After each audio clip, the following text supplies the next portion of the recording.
going to do a quick video on how to change the battery on a key Toyota. So if you look here in the corner here, there's sort of a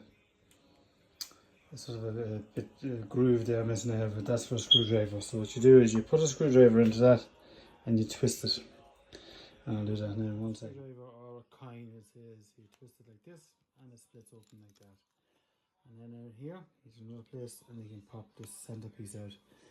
Now, when you're popping this out here, try not to move the buttons and taking them out of their position anyway. So, we'll get into this now. Here, in this part of it here, you see there's different shapes here. On this piece here, there's another sort of a groove in it. See, I'll use my nails in this, hopefully. Screwdriver maybe, just to start it off. There we go.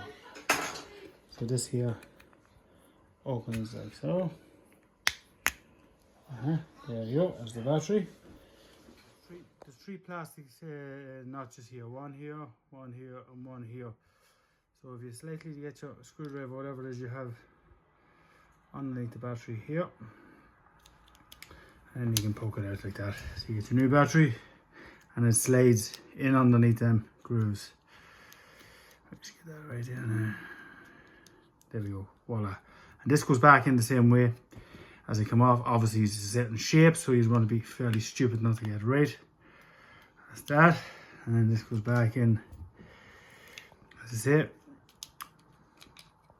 there's a certain shape to it, so getting the right section is important. There we go, which is really easy, I suppose.